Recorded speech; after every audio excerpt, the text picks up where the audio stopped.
Hello there, my name's Miles Pitcher. I'm the owner of Superior Lending. I've been in the business now for over 23 years. Today, I wanted to address a little bit with you about alimony, child support, divorce, and more specifically, if you are going through these things or know someone that is, we want to be looking to the future and understanding how we can help those people either retain the marital home they have or be in a spot to purchase a new home down the road. Over 50% of the divorces that happen, there is a home tied to that marriage. So this is a very relevant topic, and understanding what needs to happen while you're negotiating or figuring out the divorce can set you up to be able to get in a home a lot faster and not really shoot yourself in the foot when to accomplish something such as home ownership down the road. So let's jump into this. I'm going to make this big here. So first, I want to talk about counting child support and alimony as income. So the divorce decree is the law, and what that states is what is followed. So in order to count these as income, child support, alimony, you need to have a certain number of months of receipt already. And this is verified by canceled checks or deposits into your bank account. So in FHA's 3 months, Freddie Mac, Fannie Mae, or in other words, conventional loans are 6 months, VA's 3 months, and USDA is 12 months. USDA is not very friendly towards divorces. How much longer will it continue? You need to show that the alimony and or child support will last for 3 or more years. So if you have kids that are currently 17 years old and graduating from high school in the next year or two, you won't be able to count their child support. If you're at the end of receiving your alimony and there's not 3 years more of it coming, you won't be able to count it. You have to have 3+ years of it. Voluntary payments. These are situations where somebody is voluntarily, it's not court ordered, there's no decree in it. They are making payments to someone else in maybe a child support situation. Can you count those as incomes?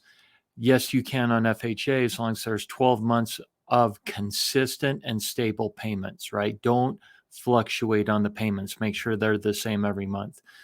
Not allowed in Fannie Mae, Freddie Mac, and VA and USDA do not speak or address this in their guidelines.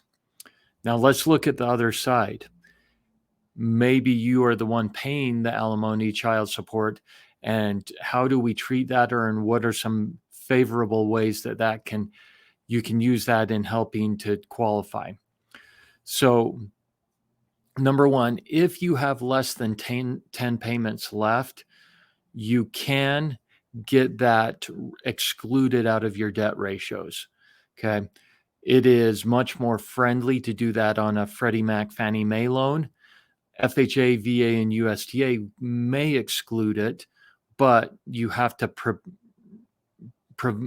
sorry, I can't talk right now. You have to prove that it will not have a severe effect on you, meaning you are still going to be paying it for the next, 10 months or less. Is your income sufficient, your debt ratio sufficient that you're still able to do that? This is a big one. Normally, alimony and child support are treated as though it's another debt in your debt ratios. And that can be pretty harsh and brutal, reducing what your purchasing power is.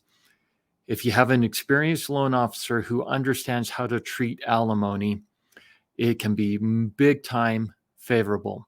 So FHA and Fannie Mae are optional if you take that alimony and treat it as a reduction of income, way more favorable than treating it as a debt. And so Freddie Mac, this is where I take my clients, because Freddie Mac will deduct that alimony out of your income, and that's much more favorable to your purchasing power than treating it as a debt. VA is optional up to the underwriter, same with FHA and Fannie Mae. And USDA, there is no option there. They treat it as a debt. Now, if you're the one making the voluntary payments, FHA doesn't address it. Fannie Mae, Freddie Mac don't consider it, meaning they're not going to consider that as a debt that you have, and VA and USDA that don't address it. Okay. Let me give you a few extra tips as you're going through this in the divorce situation.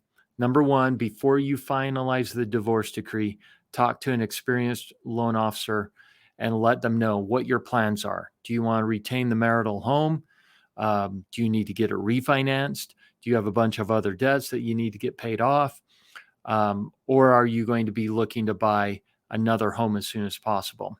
Please understand that from when one party files for divorce until the divorce decree is all set up or done, that's going to kind of put a freeze on things, meaning you're not going to be able to qualify for a mortgage until the final divorce decree comes. It's because there's alimony, child support that is undetermined. You don't know what the judge is going to impose there. So you have to have that all finalized before you can move on with any mortgage plans. If you are making alimony, child support payments, or if you are receiving those, please do not do partial payments that are all over the place. Those can cause problems for someone who needs to qualify because everything needs to be shown as consistent and stable. So make sure it's a full payment. I would highly recommend you get separate checking accounts from your ex, because many times we have seen an ex who says, you know what, I know I owe you this alimony, child support.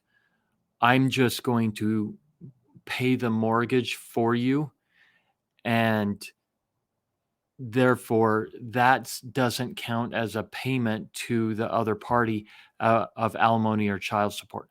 Make sure they send the full child support alimony payment to you in a separate account, and you pay the mortgage out of that separate checking account.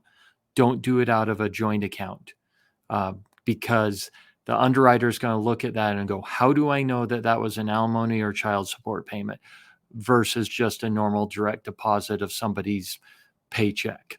So get separate accounts.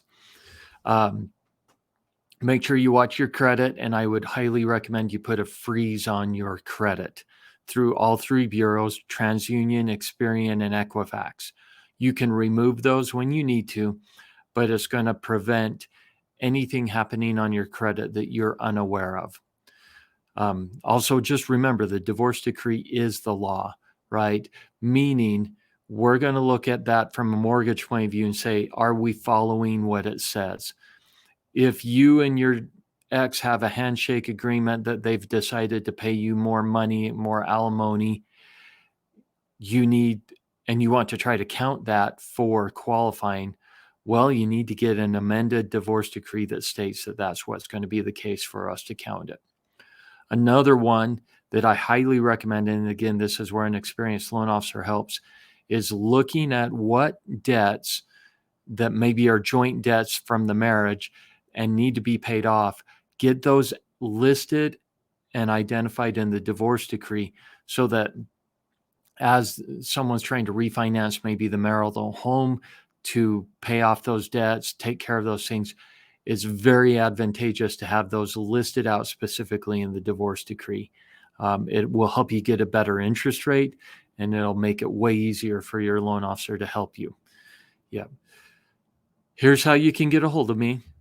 We are happy to visit with you and help guide you and give you some advice as you're going through these. I know it sucks to do the divorce stuff. I'm sorry that if you're going through that's happening, but our goal is to help give you some good, sound financial advice so that you're set up for the future. Thanks for watching the video. My name's Miles Pitcher.